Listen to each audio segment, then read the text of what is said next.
because the last time we were together was on Friday, I'm gonna talk a little bit about what we've already gone over. Yes. You didn't see my name for the walkathon, buddy. Did Mrs. Shaw give you a walkathon, buddy? I know who I have. You just Okay. Let's talk about it after class. Can we do that? Okay, that's great. So during Holy Week, during Passion Week, during the week before Jesus, or the week that Jesus is crucified, Jesus has some conversations with the Jewish leaders. We're not gonna assign a day to anything. They do that, but it is at least disputed, and we can't be sure. So the first one was with a group of Pharisees. And they asked Jesus a question, and essentially what they're asking is, where do you get your authority? Who is the rabbi that conferred that authority on you? And here's the question. And when he entered the temple, the chief priests and the elders of the people came up to him, and as he was teaching, and said, by what authority are you doing these things, and who gave you this authority? So they're essentially saying, who's your rabbi?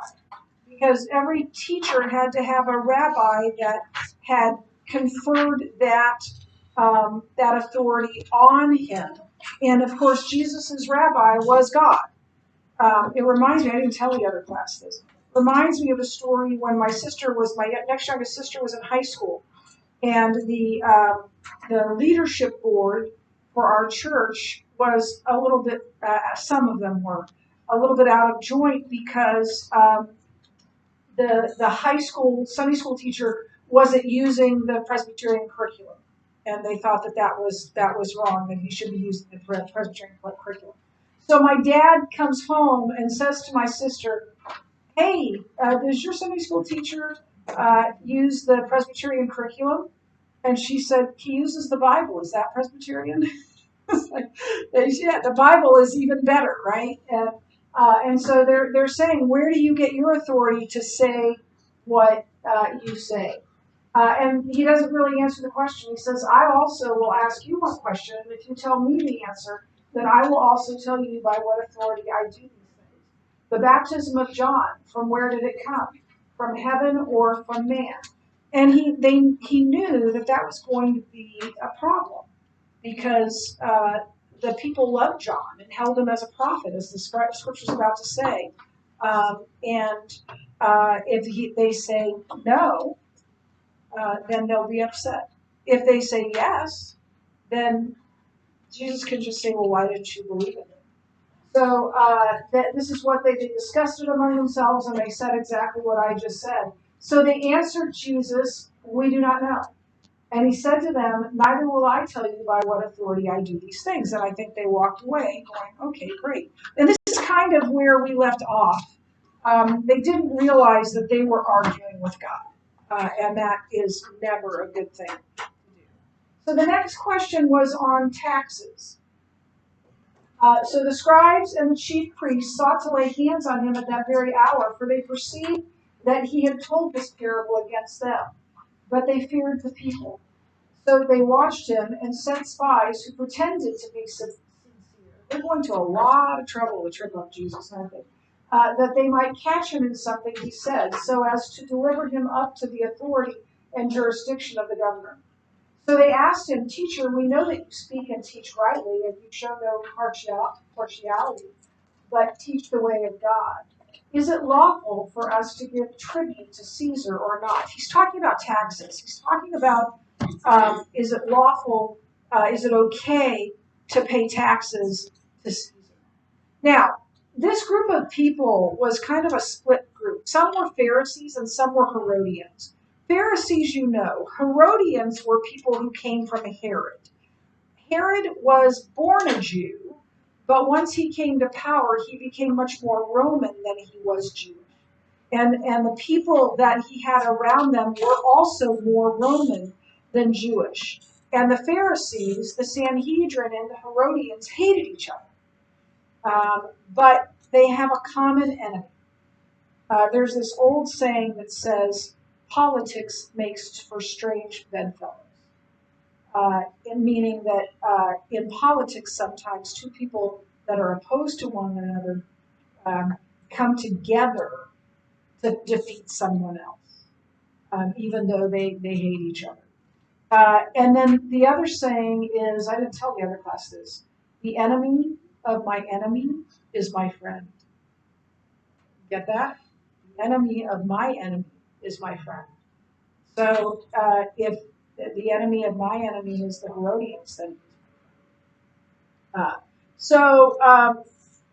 Jesus, of course, knew exactly how to answer this, and he's going to put them into a bind. By the way, they start by flattering him, don't they? All the while they're trying to trap them. And so he says this, but he perceived their craftiness and said to them, show me a denarius. Whose likeness and inscription does it have? They said, Caesar's. He said to them, then render to Caesar the things that are Caesar's, and to God the things that are God's. And they were not able in the presence of the people to catch him in what he said, but marveling at his answer, they became silent. So he asks them for a denarius. Did they have one? Yeah, they pulled out a denarius. What does the fact that they had Roman coinage say to them? Say about them, excuse me.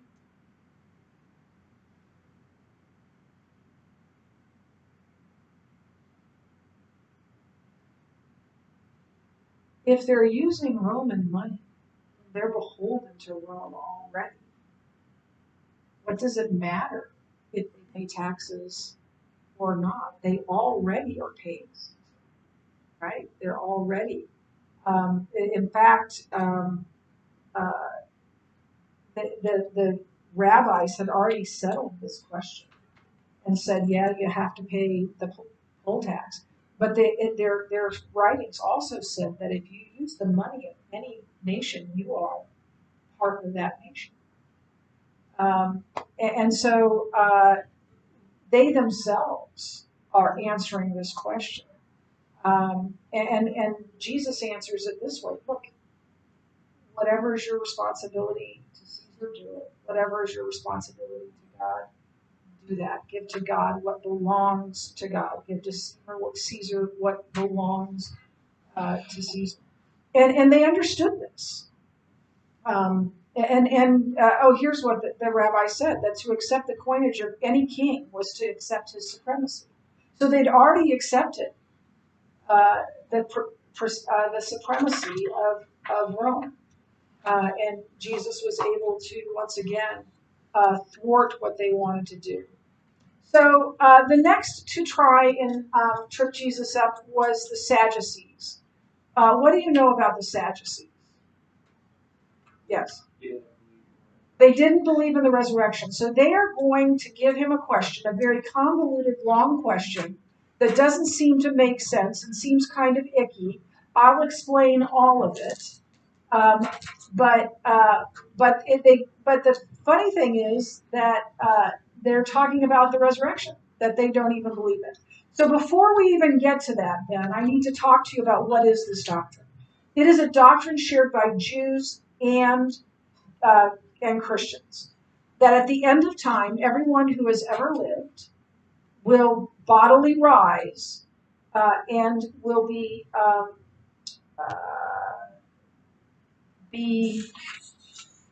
stand in front of God and be judged for what they did with their life. Now, for a Christian, it's just going to be Jesus. You're just going to go, I'm with him. For a non-Christian, you're going to have to show how you lived a perfect life. And so both Jews and Christians believe this. Now, the Sadducees don't, as I already mentioned. So this is where we start with this question. And I know that it's weird and it doesn't make sense, but trust me, I'll explain it to you. There came to him some Sadducees, those who deny that there is a resurrection. And they asked him a question, saying, Teacher, Moses wrote for us that if a man's brother dies, having a wife but no children, the man must take the widow and raise an offspring for his brother. Now, there were 7 brothers. The first took a wife and died without children. And the second and the third took her, and likewise all 7 left no children and died. Afterward, the woman also died. In the resurrection, therefore, whose wife will the woman be? For the 7 had her as wife. So here's the situation. A man marries a woman. He dies. So the next brother down has to marry her according to, it's called levirate marriage, and I'll explain it. Has to marry her and procreate with her, and those children will be the children of the brother. So first one dies, she marries the second one. Now this isn't a real story. They're making this as preposterous. She marries the second one. He dies. They have no children. She marries the third one. He dies. No children. Fourth one, same thing. Fifth one, same thing. Sixth one, same thing. Seventh one, same thing. So who's she married to in heaven is the question. Now, first of all, I don't know what's going on here, but I would be very reticent to marry, if I were a man, to marry that woman because she's apparently a black widow or something. I don't know, but seven husbands have died. But let me explain what's going on. It's called levirate marriage, Levirate marriage. And you see this in the book of Ruth. Anybody know anything about the book of Ruth? Right? So Naomi, her husband and her sons died. She has no one to take care of her. And that's why this whole levirate marriage thing came along, to make sure women were cared for, to make sure women were protected. And so she's going home to Israel because she needs to find someone to help take care of her. And Ruth stays with her, right? And Ruth eventually finds Boaz. And Boaz is the second closest kinsman to Naomi. Obviously, Ruth was also a widow because her sons died and she was married to one of the sons.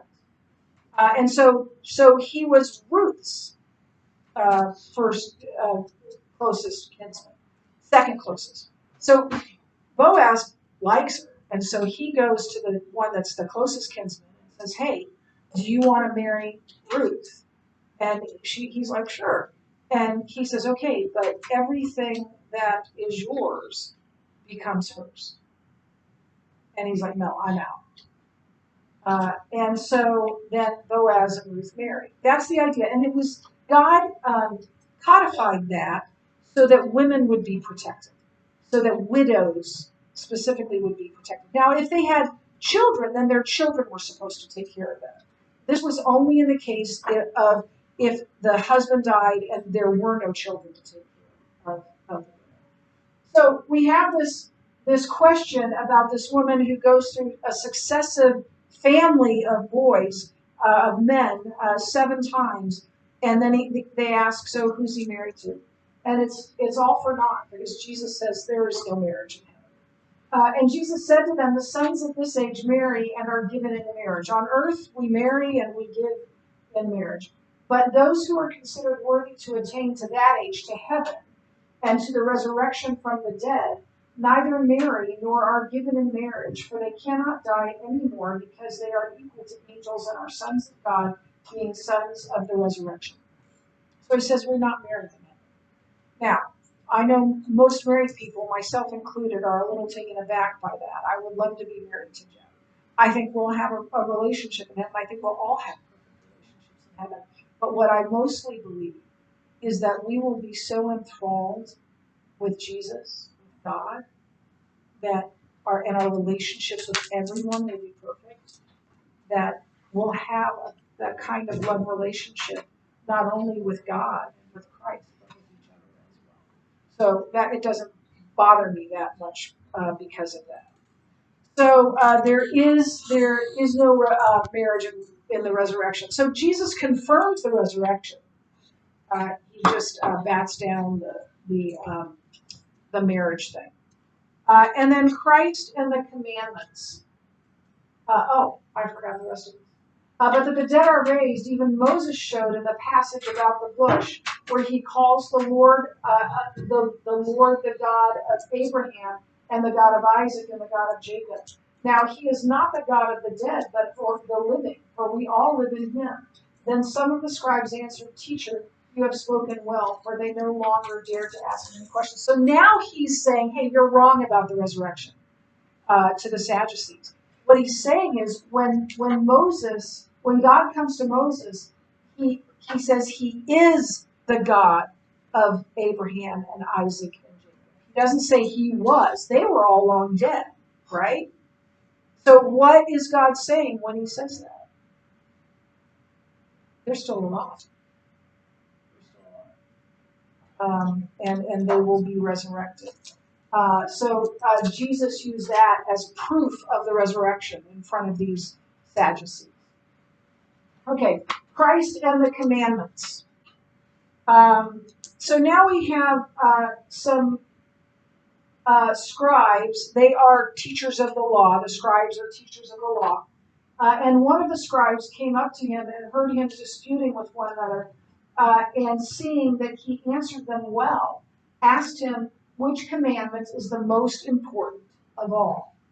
And so this one wasn't sent by anybody.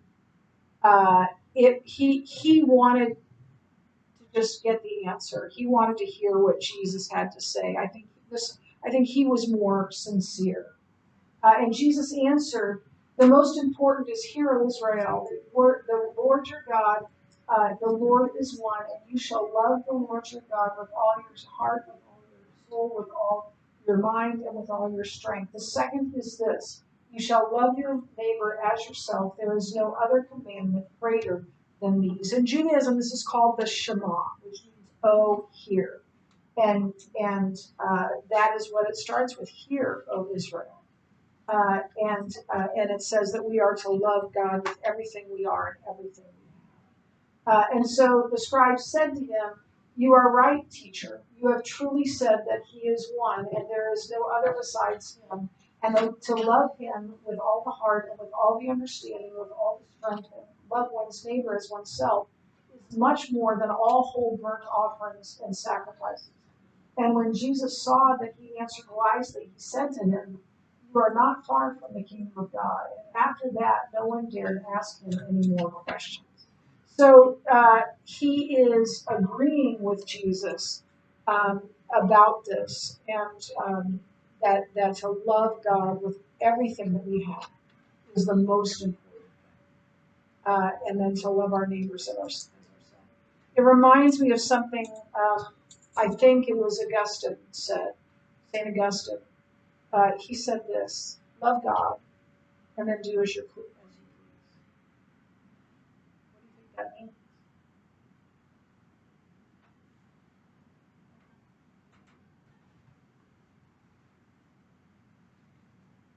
Love God, and then do as you please.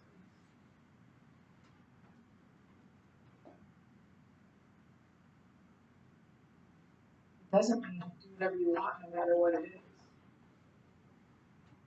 It means that if you love God, your desire will be to glorify Him. Your desire will be to live a life that brings glory to Him. So that's what would please you, is to do that.